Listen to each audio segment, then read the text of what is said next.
You had our Bitcoin Treasury companies Ponzi schemes. This is from Bitcoin Magazine. Den posted this on June 30th, Econ Territory. Keon, what's this? Yeah, I'm trying to find it. Yeah. So Den wrote this piece for Bitcoin Magazine. We've been kind of reading along with Den all the Matt Levine posts about these treasury companies. MicroStrategy, most well known among them. And Den kind of calls it out, calls Bitcoin treasuries out as Ponzi schemes. This cycle's Ponzi scheme, and he compares it sort of the FTX thing, where Sam Bankman-Fried, I think he quotes Sam Bankman-Fried twice in there. Sam Bankman-Fried openly admitted that his whole entire business was a Ponzi scheme, and like the whole crypto sector was a Ponzi scheme. Um, and he thinks that that's more or less what's happening with these Bitcoin treasury companies, where they're like, yeah, it's a Ponzi scheme. Like, yeah, it relies on me attracting like the premium I have on my stock requires me attracting more and more speculators and relies on Bitcoin's price continuing to go up. Um, but you know, Ponzi schemes work while they work is kind of a lot of the attitude I think of some of the people running these Bitcoin treasury companies. Um, and so Den just kind of lays that out there and uh, you know, calls it out and even something like MicroStrategy that we think is built kind of is maybe run by a smart person who knows what they're doing. They are the whole thing does rely on Bitcoin going up and continuing to go up, um, and they are in some sense, uh, what seems like kind of scamming people by charging them $2 to $3 for every $1 of Bitcoin they have by the stock price. And like, is that justified? And Den argues that it's you can't he can't argue that he's smarter than the market. So maybe it is justified because maybe some people can't get access to Bitcoin, institutions can't get access or whatever, but it's hard to tell. And for the most part, it just looks like a Ponzi scheme where it'll eventually crumble, um, which I think is a pretty good sense. Uh, it can't go on perpetually, probably, but it's hard to tell. Um, anyway, yeah, I thought it was a good post. We've all been talking about this. I thought he laid it out there. Strangely, in another post this week, Den came to the conclusion that he's going to put his pension, which is not like it's sort of like a 401k we have in the United States. He's going to put some of his pension into some of these master stocks. I don't know how he wrote both those pieces at the same time.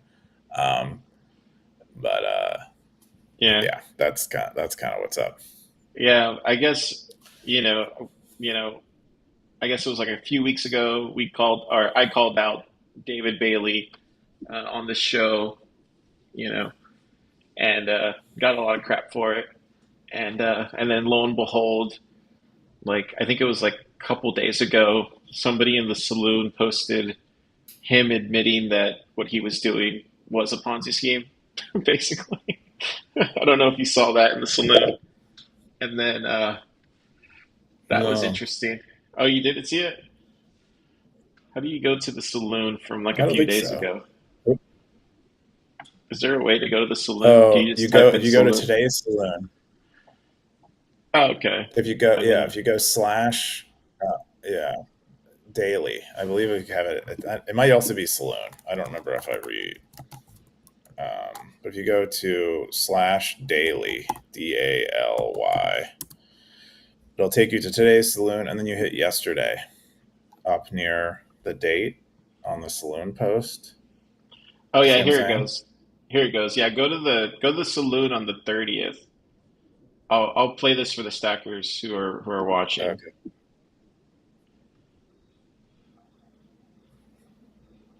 All right. I'm here.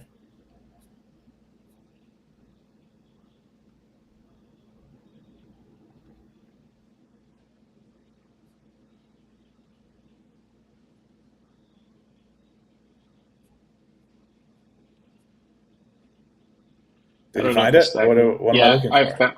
I've found it. It's on the 30th of the Stacker Saloon. Let me switch my speakers here so the stackers can hear it. Um, do you see it? It got posted by South Korea Lightning. Do you see it? It's like halfway down Okay, the saloon. I'm looking for it. $1 million USD market cap. So we made like 100 million on $1 million. Whoa! In like in a month, we're up like our investments range. Like our worst investment we've made is up like 3x. Our best investment we've made is up like 200 something x, and then everything else is like somewhere in between, like 20x, 50x, 100x. Wait, so how did that? First of all, that's like disgusting. That's because it's on sides too. It's not like you get a 10x on 10 sold. So basically, every company that's like we're going to become a Bitcoin treasury company, we're going to raise a bunch of money and buy Bitcoin. You're just investing in. Yeah, and we're helping structure, and we're bringing in our partners. Like it's kind of like early days ICOs where you have like a posse of people you bring into the token.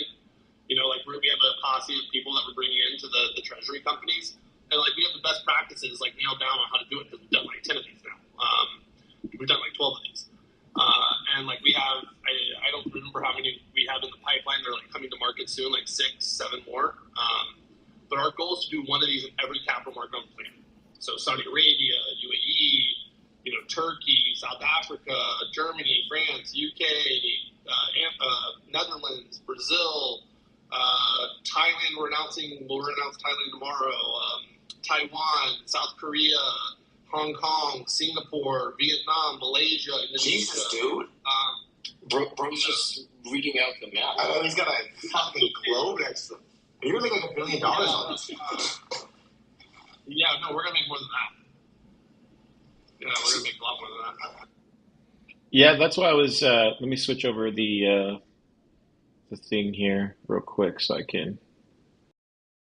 Now, can you say? I can't. The audio changed a bit. Can you hear me now? I can hear you. Yeah. Okay, cool. Yeah, so that got posted on the saloon like I don't know, maybe like 3 days ago or on Monday, and it was funny because like I called them out like 3 weeks ago, and then and it was funny because we were in the lab, and then the guys were like, "Oh, did you see what happened?" I was like, "Yeah, I told you." It's, I mean, it's just amazing to me that there's other people in the space who have been a lot longer, who have been in Bitcoin a lot longer than me, not calling him out. And that's the most surprising thing of it all is like people that I respect in the Bitcoin space not calling that guy out. And that's the most sad thing about this whole situation. It's just a lot of people that I respect not calling that guy out. And I don't know, but I'm kind of over this whole thing, to be honest. Like I'm just done talking about this. It kind of just reminds me of like just how far away this space has gotten this year from what Bitcoin's really about. And I think for me, I'm just going to continue to do what I do, and that's just focus on Bitcoin stuff. And those people who want to focus on this kind of stuff, they're going to do that. And then there's the people in the middle who are, you know, uh, that's kind of how I feel about it. You got any thoughts? No, not really. I mean, it is just. I think Den said it best. I think most of these things are effectively Ponzi's.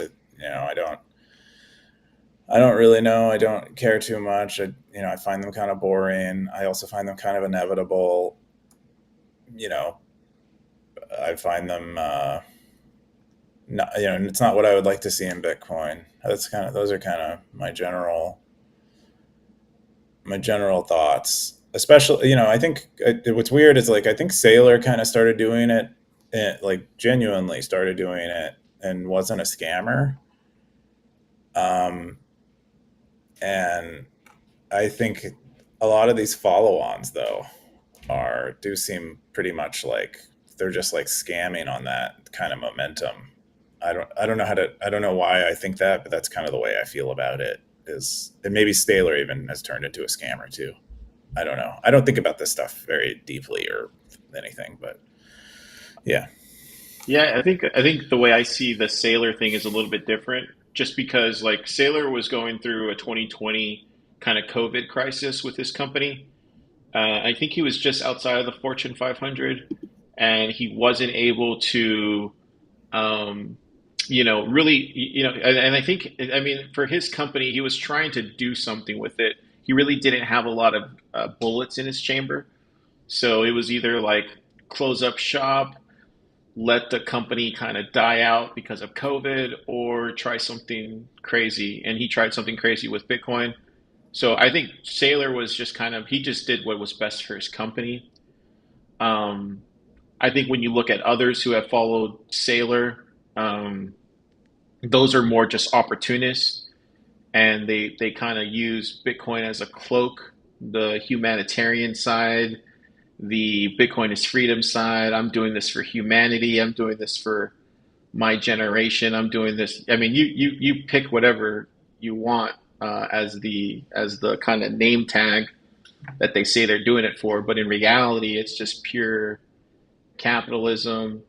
I would even call it a Ponzi scheme, Keon. It's just capitalism, um, and it's pure. It's it's greed. There's nothing wrong with that. It's America. You can do that. But I would say, people are taking notice. People like myself are watching, and you know. So I would just say that in the long run, you know, people will remember, and it's just the history books will it'll just get noted, and people will just say, hey, there was these group of guys during that time that that decided to do this, and it was kind of frowned upon, and they got massively wealthy, and they were successful doing it, and that's just kind of how it played out. Or, which I think a lot of stackers are saying that there was a time where these people decided to do this, and they got arrested by the DOJ or the SEC because they found some racketeering or some kind of boiler room type of shit going on behind the scenes, and they went to jail. So it's either going to play out one or two ways, and we won't know until it plays out.